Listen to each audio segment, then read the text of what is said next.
que yo pongo videos en YouTube de ejemplos de lectura que son más cómicos, no es lo mismo que hacer una lectura seria presencial con una persona, pero bueno, ahí pero se aprende ahí. algunas cosas aparecen. No, se aprende mucho.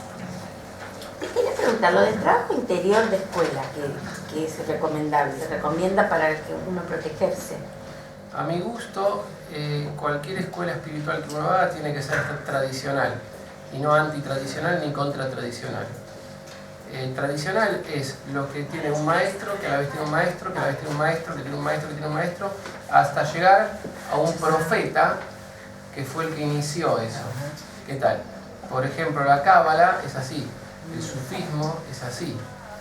El misticismo cristiano que hay, aunque tuvo una interrupción en la época de la Inquisición y se cortó esa cadena que venía de más antiguo, lo cual es un problema, por eso termina siendo muy intelectual, muy occidental, pero hay. El budismo es, sobre todo el budismo zen, el budismo tibetano, son tradiciones auténticas.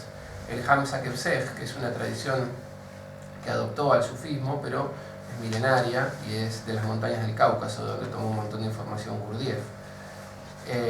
Acá hay algunas escuelas.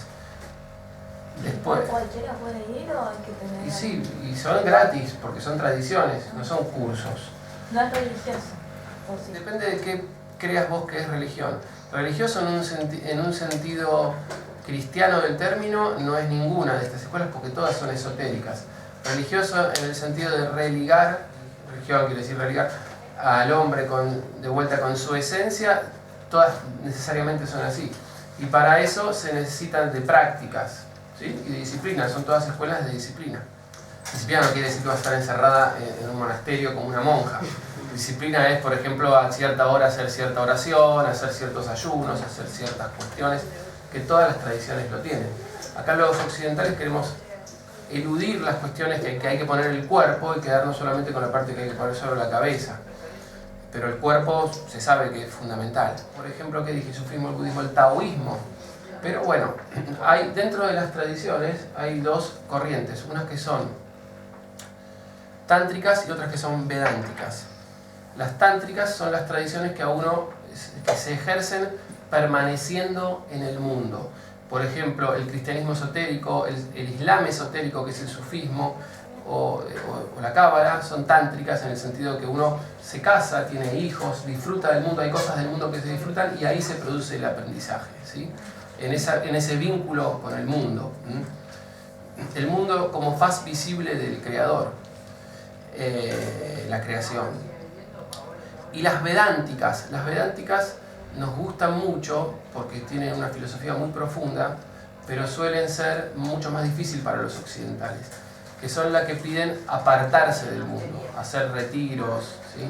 Para el hombre occidental es muy difícil acoplarse a este tipo de cuestiones, a este tipo de tradiciones. Hay una escuela que hace como de intermedio que se llama Cuarto Camino, pero así todo a veces es dudoso porque según quién la maneje esa escuela de Cuarto Camino, ¿Hay varias? los resultados. Sí, hay varias escuelas de Cuarto Camino, que es las que trajo Gurdjieff. Gurdjieff hizo una especie de comprimido entre lo que es el sufismo, entre lo que es el Hamsa Kepsej, que es el yoga caucásico, y creó a lo que es la escuela de Cuarto Camino.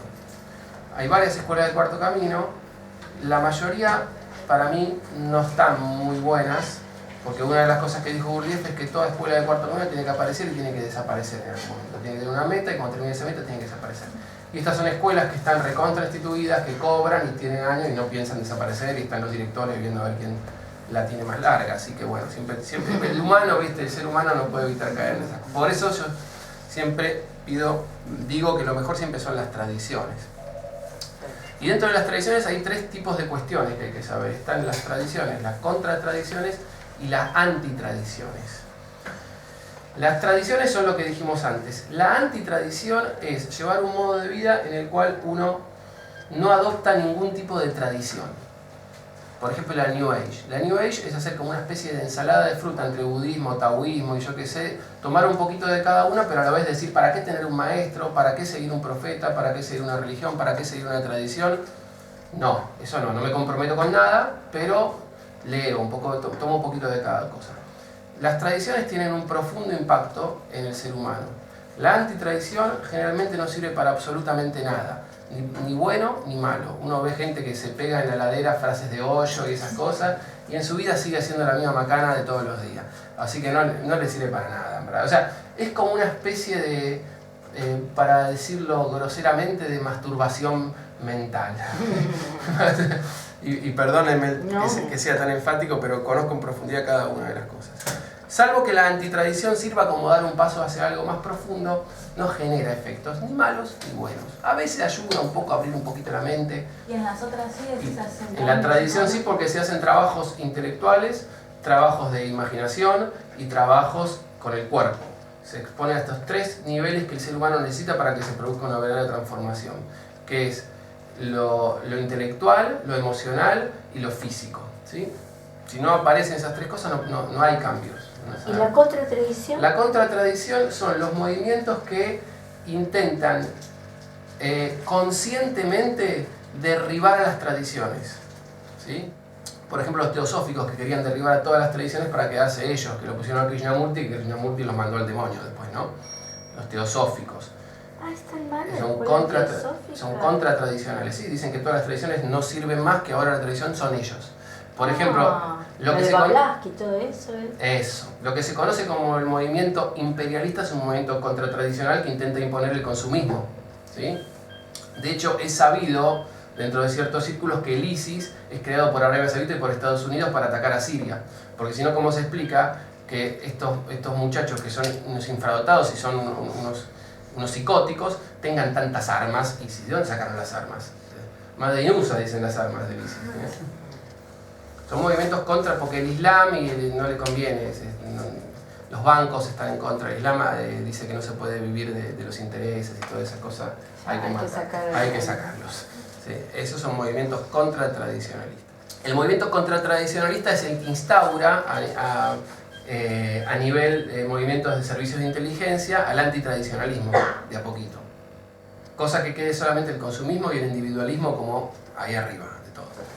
El ser humano, para producir cambios reales en sus comportamientos, necesita terapias que incluyan tres aspectos fundamentales que están vinculados con los tres aspectos que tiene nuestro cerebro. Uno de nuestros cerebros es el córtex o neocórtex, otro es el límbico o el cerebro mamífero y otro es el cerebro reptiliano o rectilíneo. Un cerebro está encargado de del intelecto, ¿no? De la intelectualidad. Otro de las emociones y otro de lo físico, el aspecto físico. Toda terapia que pretenda hacer cambios verdaderos en el ser humano tiene que apuntar a esos tres niveles. El primer nivel, el que lo apunta lisa y llanamente, digamos, es el psicoanálisis, a través de la palabra, del habla, ¿sí?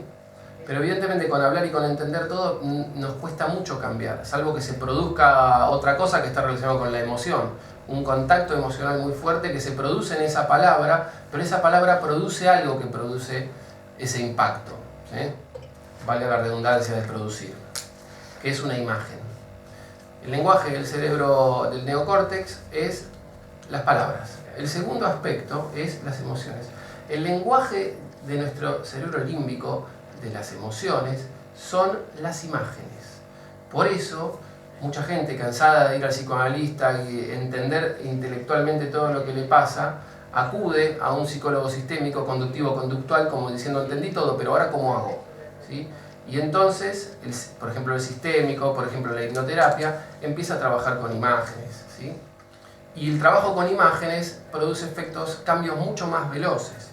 No todo lo conductivo conductual trabaja con imágenes, pero los que trabajan con imágenes, por ejemplo, el MDR, la hipnoterapia, produce cambios. Pero esto solo le falta, digamos que la terapia tiene que ser una mesa de tres patas. Solamente trabajar un síntoma con las imágenes sin comprenderlo intelectualmente le está faltando una pata, ¿sí? O dos, que después vamos a hablar de la otra. Es decir, que la parte psicoanalítica o analítica, junguiana, es muy importante para comprender intelectualmente. Si no comprendemos intelectualmente lo que nos pasa, por lo menos acercarnos un poquito a eso, es difícil cambiarlo, es muy difícil. Cuando uno puede, de hecho se dice que cuando uno puede explicar lo que a uno le pasa, está mucho más cerca de cambiarlo. Entonces, la hipnoterapia, la imaginación activa de los junguianos, son herramientas muy potentes de cambio, porque hablan en el lenguaje de nuestros verdaderos conflictos. Los conflictos en general de las personas que nos llegan a nuestros pacientes, en general, son conflictos emocionales, no son conflictos intelectuales, no tienen problemas intelectuales, de habla, de estupicia o algo así. Entienden todo, pero emocionalmente están trabados. Y el lenguaje de las emociones son las imágenes. Realmente cuando uno escucha un relato o ve una película, la imagen es lo que le produce capaz un llanto a uno. Porque está hablando en el lenguaje de la emoción. Y uno escucha un relato y uno se imagina de lo que le están hablando y eso es lo que produce la emoción. Pero bueno, para mí falta un tercer punto que está, digamos, regido a nivel cerebral por el cerebro reptiliano, por nuestro cerebro más profundo, que es el que gobierna la acción. Y acá entra lo que se llama rituales, y a mí me gusta llamar rituales de sanación, y distintas tradiciones o distintas escuelas lo han llamado de distinta manera.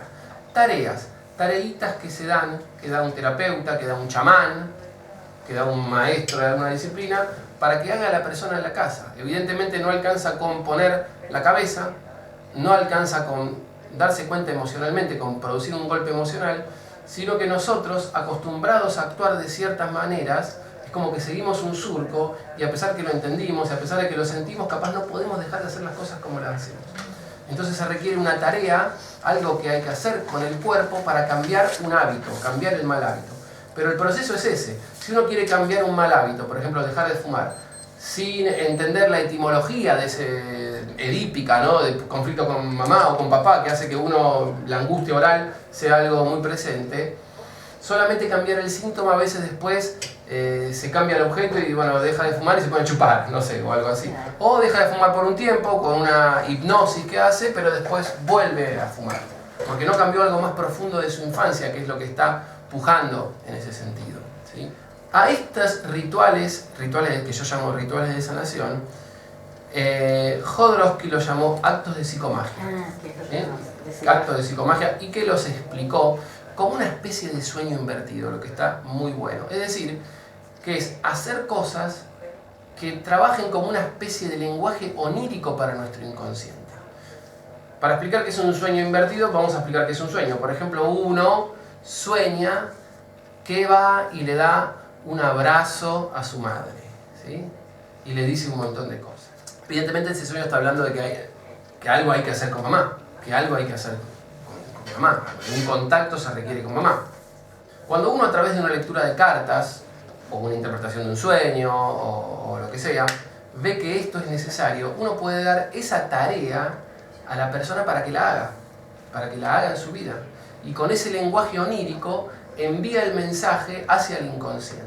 Otra opción, por ejemplo, es una persona que tiene un odio terrible con la madre y no puede perdonarla por el odio de un montón de cosas que le hizo.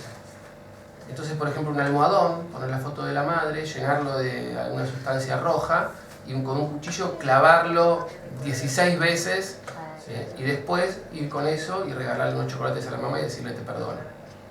Es más fácil perdonarla después de que uno la mató, porque para el inconsciente uno la mató. El mensaje para el inconsciente es ese. Por ejemplo, una persona que tiene mucha inseguridad porque el papá no la apoyaba, un clásico, ¿sí? Ponerse una foto, llevar una foto en su pecho de lado adentro dentro de semana, o imprimirse una remera con una foto del papá y poner vos podés. Para el inconsciente es el papá que le está diciendo vos podés. Esto es un acto de psicomagia. No, sí, son efectivos. Que son rituales de sanación, que no es un invento de Jodorowsky, lamento desilusionar si ustedes pensaban eso, sino que existían ya en el chamanismo, lo están tomando la psicología transpersonal, lo ejerce la psicología sistémica. Bueno, ir a un cementerio o con una foto del padre que rechazaría totalmente una actividad que la persona haga, y hacer esa actividad adelante de la persona, del padre, la foto del padre o del cementerio, ¿sí?, y decirle al papá, agradecerlo, digamos, un mensaje para la mente inconsciente, ¿no? Es como un sueño invertido porque es una cosa muy onírica, ¿sí? Esos tres niveles, comprender la cuestión intelectualmente, hacer las visualizaciones o interpretar los sueños, que es parte de este segundo aspecto, y los rituales de sanación, hacer cosas. Hay que poner el cuerpo, si no, no alcanza. En eso le pifió Freud. Por eso Freud escribió el artículo Análisis terminable e interminable y siguió metiéndose con cosas intelectuales diciendo que no, lo que hay que hacer es esto, lo que hay que hacer es, por ejemplo, decirle a la persona de una fecha de finalización para que empiecen a surgir los contenidos del inconsciente, o por ejemplo trabajar con el trauma de muerte, y no lo logró resolver, porque está trabajando únicamente en nivel intelectual, como si el ser humano tuviese un solo piso. El ser humano tiene 3 pisos. El primer piso es el centro motor, el segundo piso es el centro emocional y el tercer piso es el centro intelectual.